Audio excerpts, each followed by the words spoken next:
It has been 2 weeks since the election of 2078, and Debbie and Carrie are now in Washington, D.C. preparing for Debbie to take over the presidency.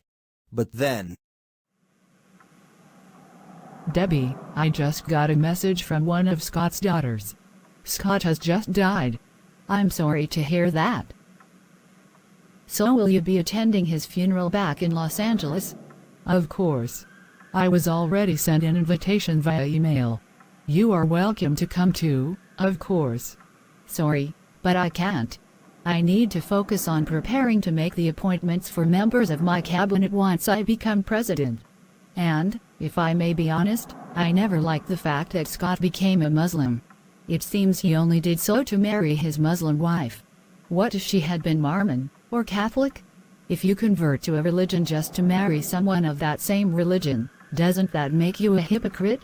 His daughters must have thought so, since they left Islam to be atheists instead. I think we have discussed this before, haven't we?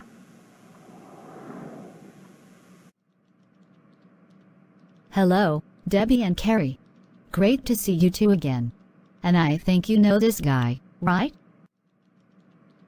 Yep, it's me, your cousin. I am now one of Suzanne's best friends. And how did that come about? I remember when she faced you and your mother down on that talk show, the one where the adoption of baby Diana and abortion were the topics. Yeah. Looking back at that incident, I'm not proud of that moment. My mother was trying to score talking points and thought the Hudson family members would help her argue against abortion rights. But Suzanne busted her so badly that privately I began having doubts about my mother and the watchtower she was so loyal to. Things got even worse when a friend of mine, a fellow rapper, was shot and sent to the hospital and needed a blood transfusion to survive. That was about 2 years ago. According to the watchtower, accepting blood transfusions is a sin, but how can you reconcile rejecting that life-saving procedure with also claiming to be pro-life? And finally, there was remembering my first encounter with you, Carrie, at the hospital where my grandmother died. You know the rest. After Scott met with you and his Aunt Lucy in the town, he returned to here and met me too. And he apologized for his self-righteous behavior in the past. I see. And does your mother know about any of this? No. As long as she lives, I will keep my defection from the Jehovah's Witnesses a secret. I am what you might call PIMO. Physically in, mentally out of the cult. I no longer live with my parents. I do occasionally attend my parents' Kingdom Hall to keep up appearances, but I will never go door to door to try to win people to join with the Watchtower again. But isn't that the very definition of a hypocrite? I think sooner or later you need to come out and be honest about yourself. You show me how to do that without losing the love of the ones who brought me into this world and I will do it. Debbie, you were never raised in a cult like that, so don't judge him too harshly. My grandfather Gordon and my mother Lucy both rejected the cult and it tore the Gordon family apart. Likewise, the Park family was torn apart when my mother and I rejected being Baptists and my father refused to follow us out of that religion I'd been raised in. And you know what happened later?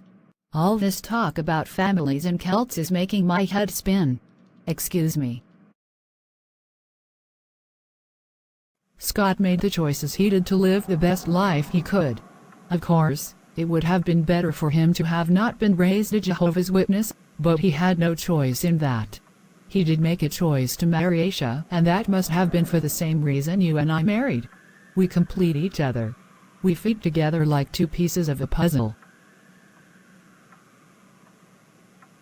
But what if I was Christian instead? Would you have rejected me? No. Jason was a Christian, and I dated him when you and I were separated for a while. And he was a nice guy to hang out with. My leaving him later and returning to you had nothing to do with him being Christian. Now if you will excuse me. My flight to Los Angeles leaves in 4 hours. Thank you for coming, Carrie. It's sad that we only see each other at funerals. The last one being that of your sister Vicky. Do you miss her like we do our father? Yes, Cindy. But sometimes we just have to deal with losing a loved one when it happens. Vicky still lived a full and beautiful life. As did our father. Come, we have prepared a room for you at our house. Carrie, while our father never renounced Islam as I and Cindy did, he also stopped practicing it after our mother died. He insisted we should have some sort of religion in our lives, so we agreed to attend the First Unitarian Universalist Church of Los Angeles together. It was the only place where we felt comfortable and accepted as both Muslims and as atheists. Interesting. Cleo, do you regret being raised Muslim? I myself have always been atheist and my mothers were too, so I never really knew any other religious path. And the same was true of Debbie. Our son Richard was also raised atheist. And he seems to be a happy, productive person. Cindy and I certainly think we would have been better off if we had been raised by atheist parents. We read reports about how women are often treated in Muslim societies, and it makes us wonder why the hell our mother was so devoted to Islam. I and Cindy now completely shun Muslims. We won't marry Muslim men, and we certainly won't raise our kids when we have them in such a toxic religion. Your father seems to have become a better person after becoming Muslim. Certainly better than when he was a Jehovah's Witness. So the Jehovah's Witness cult is even worse than Islam. That seems unlikely. As Debbie and I have learned from the experiences of our youth, there are both toxic and genuinely loving people in most religious communities. My mother Lucy, Vicky, and Suzanne all said that Scott and Aisha seemed like good people. Sure, just like we are all good people too. Religion can't be responsible for making people good. But it certainly can make people evil. That was a beautiful service conducted here in the UU Church. And of course, Carrie, thank you for coming. Of course. And who is that man arguing with your sister? That's our Uncle Elijah, who is from Sudan, just like our mother was. He is a powerful Muslim imam in his local Sudanese community. And I regret inviting him here. Why would you have your father's funeral here and not at the Islamic center of this city? And why are you and your sister not wearing hijabs like your mother wore? Your mother was a good Muslim, wasn't she? Yes, she was, but we have chosen a different path for ourselves. And our father accepted our choice. So your father let you leave Islam? Did his faith mean nothing to him? He seems like a terrible father indeed. That remark infuriates the Miller sisters, so Cindy grabs her uncle and yanks him out of his chair. You dare to insult our father at his funeral?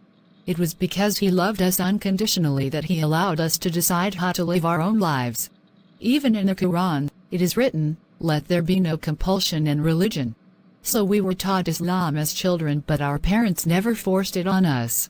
We have heard stories about apostates being put to death for their unbelief in Muslim countries. And any religion that allows for such hateful shit should not be followed by anyone. Now go back to Sudan and never contact us again.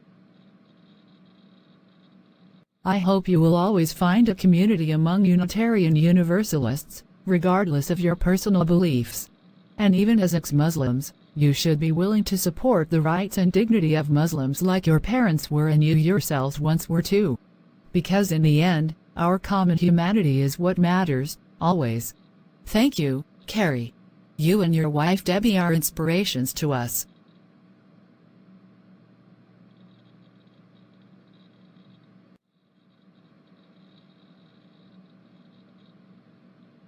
And so Carrie returns to Washington, D.C. to resume helping Debbie.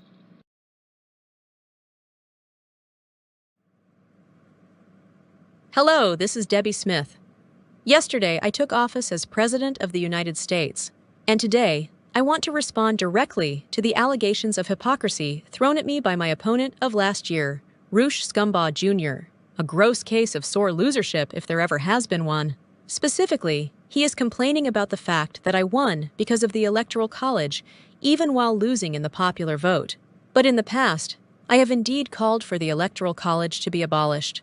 But isn't that a contradiction? Scumbaugh certainly says so. But that's a contradiction forced upon me by the U.S. Constitution itself. As president, I took an oath to uphold the Constitution, on which the Electoral College is based. To abolish it, there must be passed a constitutional amendment that says the Electoral College is no more. But as long as such an amendment has not been passed, I and everyone else must accept the results of a presidential election resulting from the operation of the Electoral College. The real hypocrisy is that of Republicans, who in the past had no problem accepting the results of the Electoral College when it enabled them to win elections despite losing the popular vote. That happened 3 times. First, in 1876, when Rutherford Hayes won. Second, in 2000, when George W. Bush won. And third, in 2016, when Donald Trump won the first time. The fact that they are upset at the Electoral College, causing them to lose this time, shows they don't care about absolute standards of right and wrong, only about results that favor them. So don't be fooled by their rhetoric. The facts speak for themselves, period.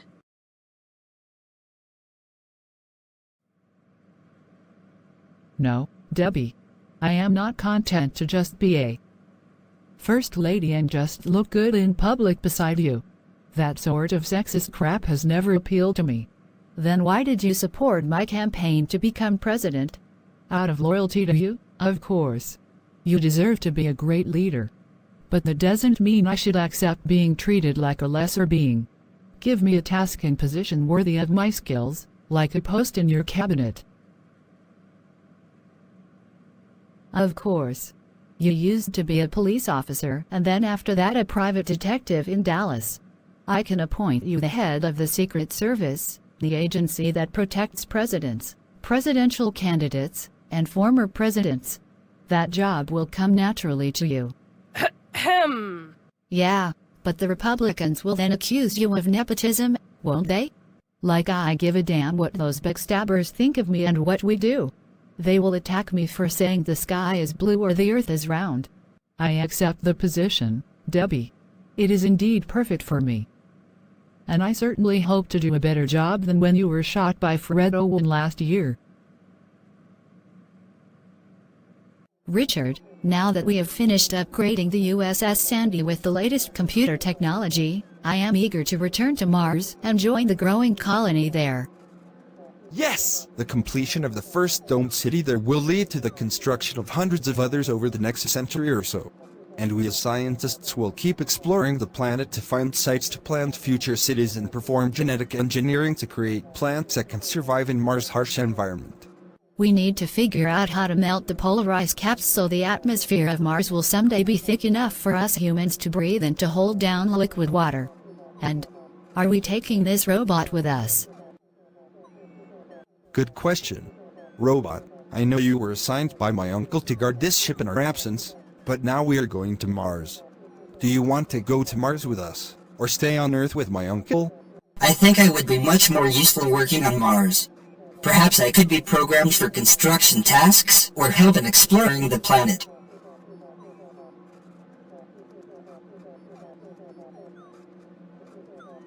Pelly and Sandy, I'm not sure about us going to Mars to possibly spend the rest of our lives there. We are only going because of our parents. So you would rather stay here on Earth and have them go to Mars without us? That's not loyalty, Florence. Pelly is right. We should be proud to be the first human children to live on another planet. Don't you want to be remembered for centuries to come?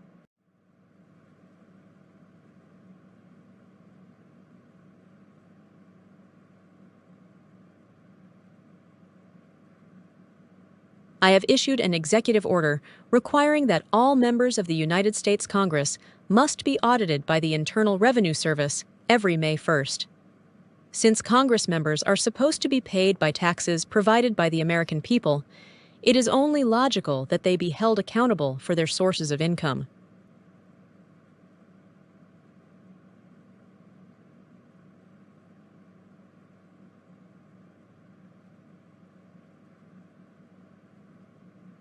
What President Smith is proposing is a violation of our right to privacy.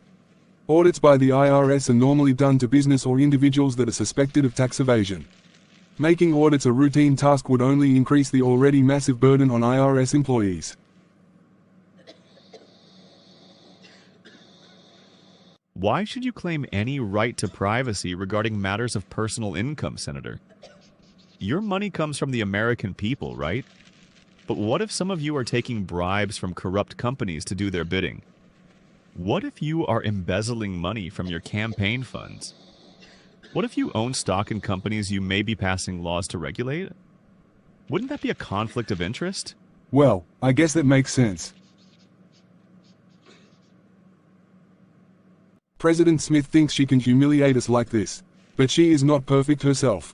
As soon as we find something we can use against her, we will try to remove her from office. After weeks of preparation, the USS Sandy is ready for a trip to Mars.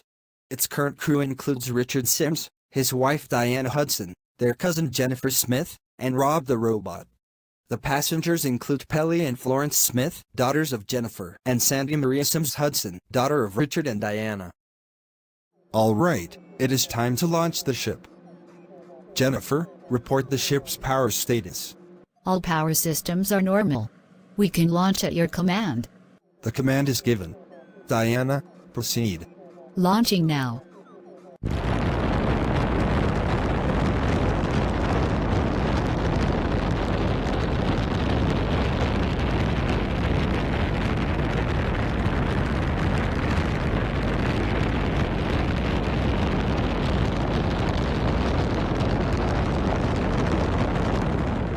We have successfully launched.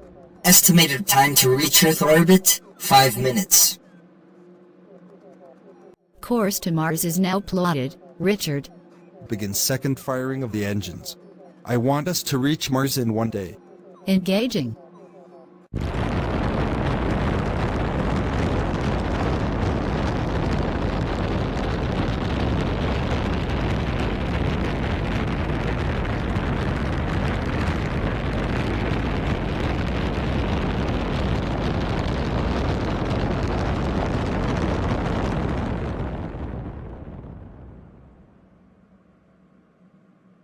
Confirmed. We're on a direct course to Mars.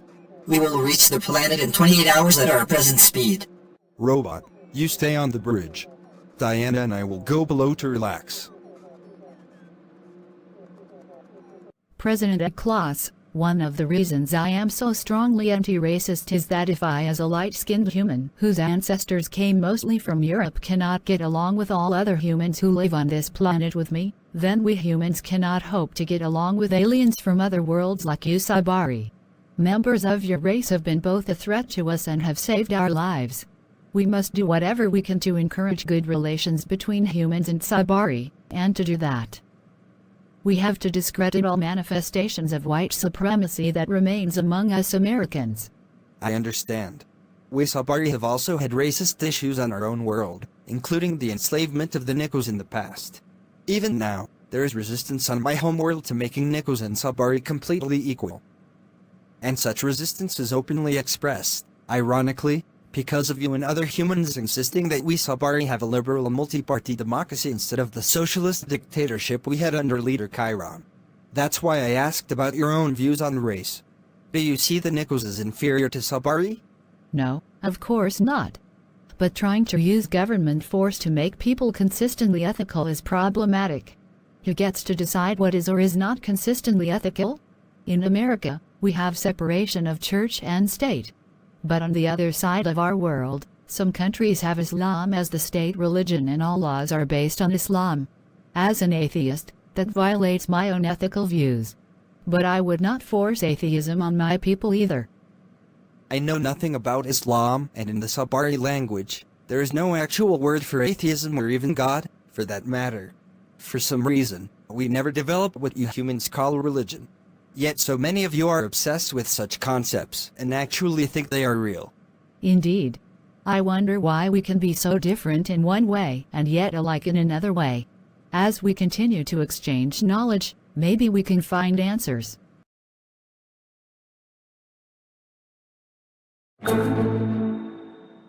We have located the domed city and they will open the doors to the spaceport for us to land. Good. Jennifer, begin landing procedures. We are beginning the descent. Estimated time of arrival, 48 minutes. Oh, there is a message from the colony's governor. Welcome to Mars Colony, Richard Sims and Diana Hudson of the USS Sandy. I am Ernesto Malley, the governor here, and it is an honor to have you, the first humans to set foot on Mars, back with us to help build our community. As soon as I heard you were coming, I ordered a home provided for you and your family. We have 6 family members, including 3 children, so we need at least 4 bedrooms. Your home will have 8 bedrooms, 2 bathrooms, a kitchen and a living room. Follow me. We have worked hard over the past decade to create a small city much like one on Earth. With the completion of the dome to hold an breathable atmosphere, this place can hold over 1,000 people of all walks of life. How many are here now? Only 200, and until now, they were all either members of the military, construction workers or scientists. You are among the first families to arrive on Mars. We hope to attract many more over the next several years. With more children, we can perpetuate this colony over several generations. Diana, so far, we have only 3 daughters. Do you think we should try for more children? I think I am already getting too old for more kids, but maybe you can find someone to raise more kids with. Tobias, the genetic father of my twins, refused to go to Mars with us, so I ended things with him. I will have to find someone else. And I really want another woman in my life. Richard, I can't believe how beautiful this place is. It feels like a mansion instead of the tiny apartment I was expecting. We are celebrities, Diana, and we deserve to live the good life, no? I love it too. I knew this would be wonderful for us. Sandy was indeed right. Of course, I will miss Earth, but this city already feels much like home. It does indeed, Florence. I wonder if the early settlers of America were like us now. President Debbie Smith is having a discussion with her press secretary, Jason Laker. As you requested, I've been doing a review of various media sources known to have a right-wing bias, focusing on what they say specifically about U.S. President. And what have you found out from those observations? It's just as bad as you thought it would be. None of them have reported your explanation on why your victory because of the Electoral College was justified and are still pushing the claim put forth by RSJ that you cheated. They also are reporting other things about your past to paint you in a bad light. Like what?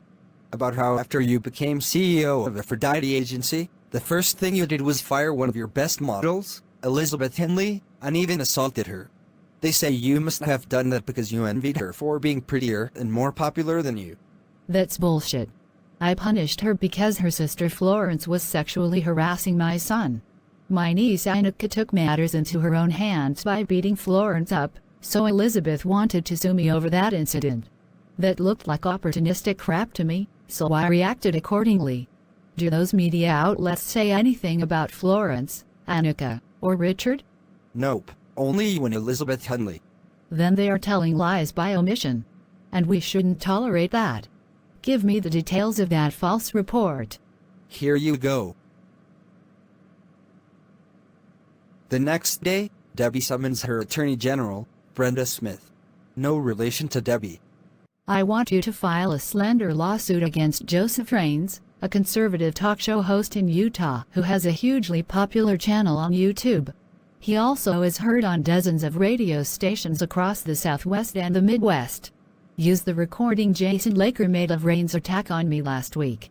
He must be held accountable for misrepresenting what I did soon after I became CEO of my modeling agency in Dallas. I've heard of this Joseph Raines. He is a devout Mormon. Aren't you worried that he may claim that you as a progressive atheist are persecuting him for this religious and political beliefs? He will say you are violating the First Amendment. Nonsense. Freedom of speech and freedom of religion does not justify telling lies in order to promote one's views. Now go file that lawsuit. And know that in the future I will also sue anyone else in the media that does not report about me fairly. Richard, Diana, and Jennifer have settled in their new home on Mars. Now their daughters, Sandy, Polly and Florence, attend the newly established school just for them. Welcome to the Percival Lowell School. I am Helene Malley and I will be your teacher this year. I am also the colony governor's wife. So are we the only children here? I was hoping to make some new friends here.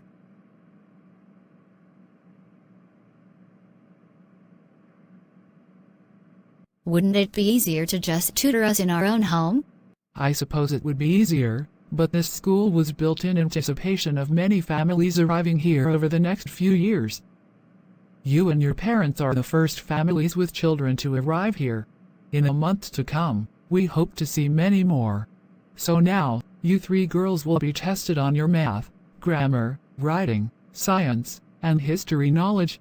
Then the results of your tests will determine what lessons you receive over the next year or so. Awesome. Sandy Maria is already capable of dealing with high school level subjects, while Pelly and Florence are mostly at second grade level. Now I will start preparing lesson plans for the three of you. For now, you may go home. See you all tomorrow. Thank you. I can't wait to see how things go for us. I like this laboratory the governor gave us. We can do all sorts of experiments. So, Lieutenant Williams, you are the director of this science lab. Yes, but now that you three are here, I will resign that position and accept a new assignment. This research institution is all yours. Good luck with it. Lieutenant Williams certainly did a lot of good work here, according to these notes she made. Aside from this colony, no life has ever been found anywhere on Mars. It is possible that life never evolved here at all. So what if we are wasting our time here? What if we fail to change this planet to make it completely habitable for humans? We won't know for sure until we try. Evidence shows Mars had liquid water, including rivers and seas, over 1 billion years ago, so we just need to learn how the planet lost most of its atmosphere, causing the surface water to evaporate. We just got a message from the governor of Mars Colony. Play it, Debbie. Dear Madam President, I am happy to report that your son, daughter-in-law, and niece have arrived here on Mars. I have provided a home for them to live in, a science lab for them to work in, and a school for their children to attend, just as you requested. But I am now wondering how much longer will it be before we get more colonists here, especially families. Please respond in a few days. That's a good question. We can't force people to uproot themselves and go to another planet. Most people are used to their lives as they are. Well, if some of our ancestors had not been so adventurous, the colonies that later became the United States would never have been founded. True, so let's look for ways to entice families to go to Mars. What about inviting other countries, like China or India, to send colonists? Those countries are much more overpopulated than the United States is, so they may appreciate the opportunity to get some of their people more elbow room, so to speak. Mars Colony was founded by Americans. Any colonists that move to there will be expected to submit to American law. I'm sure that most of them from other countries won't want that. After losing the presidential election last year, Rush Scumbag Jr. has returned to his TV political talk show. It is clear that Debbie Smith has no regard for the idea of freedom of speech in the press. Her so-called Justice Department has filed more than a dozen lawsuits for slander and libel against me, several other news personalities, as well as bloggers and activist groups for publishing criticism of her. What else are we supposed to do when we disagree with her policies and actions? Just stay silent and let her run America like a banana republic? If that leftist dyke wants to be a dictator, she will have to get past me first, and I won't make it easy for her. So far, 7 of the 15 news outlets or blogs we have sued for slander or libel have offered to settle the cases by posting retractions, apologies, or simply taking down what they wrote or said about you. Others are ignoring us. They won't be allowed to ignore us for long. Keep pushing for court appearances. It's my brother, James. Debbie, I will send you a link to a video on YouTube released today by the Rush Scumbag Jr. show. Go ahead. I will view it. Freedom can never be absolute, because that results in some violating the rights of others, resulting in less freedom for those who are violated. If RSJ doesn't want to be sued for lying about me and other Democrats, he simply shouldn't lie about anyone. It's really that simple.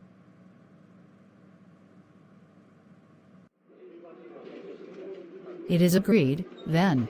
I and the others of the Unitarian Universalist faction will return to the church, and it will then be returned to membership of the Unitarian Universalist Association. And you will be rehired as its minister. I was totally wrong to listen to the more conservative members who insisted you were to blame for our church membership declining. I have since looked at the statistics, and they show that all types of churches have been losing members, including the most conservative ones. Thousands of churches have been closed down over the decades. I never should have believed the lies of those who claimed that Bible-believing churches were growing while only liberal ones were shrinking in membership. Now we know that was never true. The truth was that churches that were conservative simply never removed members who stopped attending, even if they were gone for many years. That's fraud, Miss Owen. Well, if you're so against fraud, why tolerate those who claim the Bible is the infallible Word of God? That was absolutely not true either, was it? And if you are willing to lie about that, why not lie about everything else? Hypocrisy and dishonesty are not bugs of evangelical Christianity, Reverend Smith. They are features of it and always have been. True integrity means you tell the truth, always and without exception. And so we will. Hopefully the credibility we will have as we move forward will attract more members who also want to be surrounded by honest and fair-minded people. It has been 6 months since Debbie Smith became President of the United States and 4 months since Richard, Diana, Jennifer, and their daughters moved to the American colony on Mars. I was so sure we could introduce genetically engineered blue-green bacteria on Mars to start the process of terraforming the planet, but instead the bacteria died after a few days due to ultraviolet rays. Yes, because Mars has no ozone layer like Earth does. What about introducing tardigrades instead? They are known to survive in almost anything, even the vacuum of space. Tardigrades are animals. We need organisms capable of photosynthesis that can convert carbon dioxide into oxygen and provide food for other organisms. Governor, we have just received a message from a ship approaching Mars colony. Its captain is requesting permission to land. Show me the message. Greetings. I am Ma Qichao, a scientist from China. I and dozens of colonists from my country are coming to join your colony. I hope you can welcome us so that together we can build a productive society on Mars. Lieutenant Williams, I have received no notice of any agreement between the American and Chinese governments to allow colonists from China to settle here. But at the same time, there is no directive from our government to ban foreigners from this colony.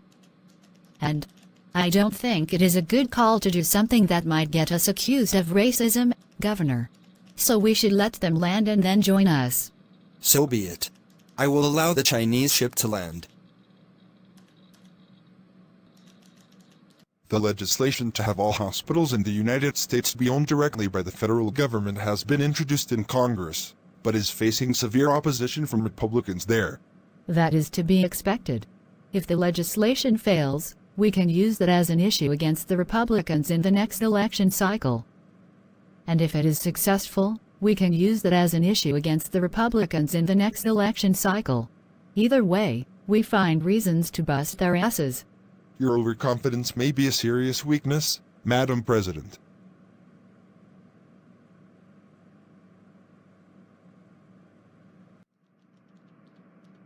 Miss Owen, you and your husband, Charlie Wilson, are co-owners of the hospital in your town, correct? That's right. And you are also the campaign manager for Debbie Smith's presidential campaign, is that true? Yes, of course. Why? But are you not aware that Debbie Smith's platform includes taking your hospital away from you? How does that make any sense? Because the legislation being proposed for taking the hospitals from their corporate and personal owners will grant compensation for those properties. And for the record, I and my husband knew of and supported the plan, because we are not selfish assholes. We are quite happy to do what we see as the right thing for the good of everyone. The Chinese ship lands at the Mars colony and the governor goes to meet the new colonists. All right, we will wait for the hatch to open. Stand by, Lieutenant Williams. But when the hatch opens, more than 100 Chinese soldiers pour out and surround the governor. Then Maki Chow emerges, wearing an army uniform. Governor, you are now a prisoner of the People's Republic of China. What are you doing? We are a peaceful colony. Isn't it obvious? We were angry enough at you Americans for claiming the moon as your exclusive territory because you landed men on it. But then you did the same to Mars.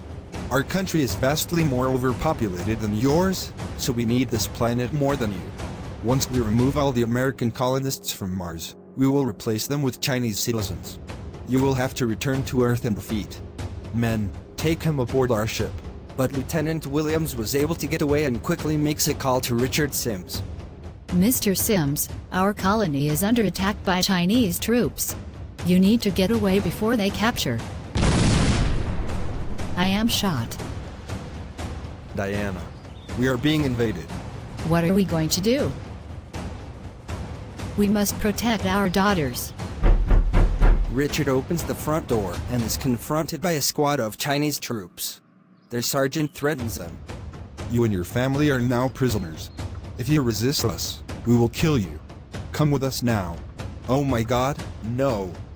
Meanwhile, General Chow sends a message back to his government. Our invasion of Mars colony has been a complete success. We have captured the governor and most of the colonists and will soon prepare to load them onto our ship to take them back as prisoners. We suffered no casualties. The message, of course, is received by the Chinese government. But it is also intercepted by the American government, and so... This is outrageous. Our son, daughter-in-law, niece, and our granddaughter are all there. They have attacked not only American territory, but our family. You should go to Congress and ask for a declaration of war against China. And then at the United Nations headquarters in New York City. The Mars colony has been attacked? This could start a war that could engulf all of humanity. Ambassador Fredrin, we must report this to President Klaus. Of course. I will go at once. Fredrin had installed a portal generator in his office, which allowed him to literally walk from Earth to the President's office on the Sabari homeworld. So he activates the generator and then... Ambassador, what are you doing here? You should only use that portal generator in a dire emergency. Well, this indeed qualifies. The Chinese have attacked the Mars colony of our American allies. We are now facing a massive war. Then we need to act quickly, Fredrin. Millions of lives are in danger. I will mobilize the Sabari fleet. What does Sabari President Klaus intend to do? Will Richard, Diana, and the other colonists on Mars be saved? What will be the outcome of the war erupting on Earth now? Tune into the next episode to find out. Debbie Smith now goes before Congress to ask for them to declare war on China. This is just as outrageous as the Japanese attack on Pearl Harbor in 1941 or the terrorist strikes of September 11, 2001 that destroyed the World Trade Center. The Chinese could have used their own resources to build their own colony on Mars, but instead they steal ours. So now, we must make them pay. I actually agree with President Smith. As much as we may quarrel over various political matters, when it comes to any foreign country assaulting our people and violating our territory, there can only be one response. We must go to war. Now. And so both houses of Congress, and both Democrats and Republicans alike, vote overwhelmingly for the declaration of war. Later, back at the White House. Madam President, I, as chairman of the Joint Chiefs of Staff, and all the others at the Pentagon, are ready to follow your plans to wage war on China. So what are your orders? Any Chinese sea ships in American ports will be seized immediately. Also, the entire American naval fleet in the Pacific regions will be mobilized and sent directly to the Chinese coast. We will blockade all Chinese ports to stop their trade with other nations. And we can use this as a perfect excuse to invade and take over North Korea, so that the Korean peoples can finally be reunited after all these years. Excuse me. President Smith, this is Dolly Kolmar, Chancellor of Germany. Let me assure you that the other members of NATO stand with you against this Chinese aggression. We will cut off all trade with China immediately and take into custody any Chinese citizens currently in our territories, except for ambassadors and their staff members. Thank you. I will keep you posted about the war effort developing in the West Pacific areas. And in China, its president is shocked at what is happening. The Americans have actually declared war on us. I was so sure that our vast economic ties with the rest of the world would cause America to back down and let us have Mars. Their cutting us off and attacking us is likely to do as much damage to their economy as to ours. Right. Like national pride is less important than making more money, you idiot. And finally, at the Sabari homeworld. President Klaus, as you ordered, our entire battle fleet is manned and ready to launch. Good. Have all ships launch now and send them on a direct course to the solar system. And they will take personal command of the fleet. I'm going to enjoy waging another war against idiots. And so the Sabari join in the war effort against China. Wah.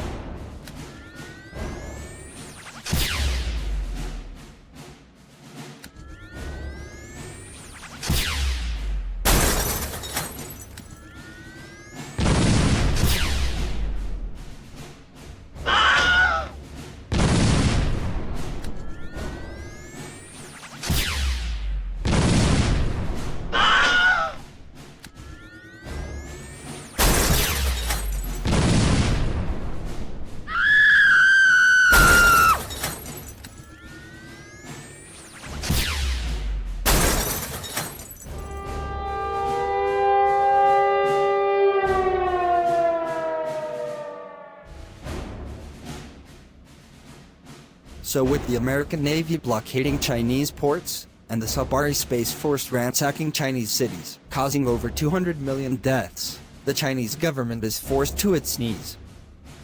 President Smith, I am begging you to stop these attacks on my people. All of our major cities are burning. We have already suffered millions of casualties. Our air force is wiped out. We are clearly no match for the Sabari. I am willing to make peace with you, but your troops must leave Mars immediately. General, a Sabari warship is hovering right above Mars colony. They have sent us a threatening message. Release the American colonists we have taken hostage, or they will send troops of their own to do battle with us. And they will show us no mercy. Oh, no. I wasn't expecting this at all. We have no choice. Tell the Sabari we will comply with their demands. This is Governor Malley of Mars Colony. I am happy to report that the Chinese invaders have released me and all the other colonists here that were captured. The Chinese general that led the invasion has agreed to leave Mars with his troops, escorted by the Sabari ship that got us set free. Both the Sabari and American presidents received this message, and so. President Klaus, thank you for your help. You have no doubt saved many of our lives and brought what could have been the most devastating war in Earth history to a swift end. But now I ask you to withdraw all your forces from Earth so I can negotiate a peace treaty with China. As you wish. It's so ironic that when our races first met, it was because we wrongfully claimed Mars for ourselves, and you fought a war to gain the planet back. Now we have merely taught the Chinese the same lesson we ourselves learned. Claiming and seizing someone else's property is never acceptable. That's right. So now Debbie looks forward to resolving many long-standing issues with China, in addition to many other concerns. After China was devastated by the attacks of the Sabari, Debbie met with the Chinese president at Honolulu, Hawaii, and she proceeded to impose harsh terms on China. 1. China gave up all claim to the planet Mars. 2. China had to recognize Taiwan as an independent state and not merely a renegade breakaway province of China. 3. China granted independence to Tibet. 4. Macau and Hong Kong were joined with Taiwan instead of mainland China. 5. American and South Korean troops were allowed to invade North Korea to resume the war that had been stopped in 1953. And China would not interfere. Debbie then returned to Washington, D.C. with the peace treaty, which the U.S. Senate quickly ratified, and this caused Debbie's popularity to skyrocket. Later, she and President Klaus of the Sabari Planetary Federation met in a joint press conference. Can you explain to us why you decided to join in the war against China? Some would argue that it was none of your business. Several years ago, you and other humans intervened in our own civil war. You humans brought that war to a swift end and so saved many lives. If not for that, I might be dead now and I certainly would not be president now. Now our debt to you is paid in full. The total number of Chinese casualties numbers above 200 million. The largest loss of life in any war in Earth history. As part of the terms of the peace treaty, the United States will begin sending aid to China to allow for the rebuilding of their massively damaged cities. Unfortunately, the war will have some lingering effects. With trade with China disrupted, we may be facing an economic recession. We should be fully prepared for that as well. So I will push for a reduction of taxes on the workers who make less than $50,000 a year. If they pay less taxes, they will have more money to spend on their needs, even if they lose jobs or at least have fewer hours of work per week. I will also keep pushing for all hospitals and health insurance companies to be taken over by the Department of Health and Human Services, just as I said I would do when I was running for president. And finally, at Little Rock, Arkansas. What do you mean? My talk show is being cancelled? Mr. Scumba, your persistence in attacking President Smith even as the war against China was being waged triggered a massive backlash among our viewers. Also, many of our corporate sponsors have told us they will no longer support our channel, and most of them name you as the reason. Get out! After today, you will no longer have a place in our network. Sucks to be him, obviously.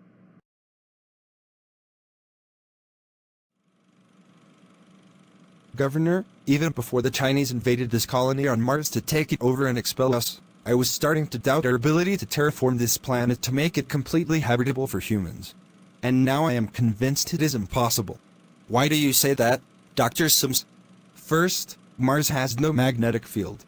It lost that when its iron core completely solidified about 500 million years ago. Without a magnetic field, there was no protection from the solar wind, which began to strip away the lighter gases of the atmosphere, such as nitrogen, oxygen and water vapor. Only very heavy gases such as argon and carbon dioxide remain now. Even the ice that make up Mars' polar ice caps are actually made of dry ice. Frozen carbon dioxide, not water ice like what makes up Earth's polar caps. Second, we have finally found fossil remains of single-celled organisms that lived on Mars about 1 billion years ago. And they are similar to such organisms that evolved on Earth at the same time. But because of what I just mentioned earlier, those organisms on Mars completely died out by 400 million years ago. They could not adapt to the changing environment on Mars. Even the harshest places on Earth, such as the center of Antarctica or Death Valley, are more suitable for life than anywhere on Mars beyond this domed city.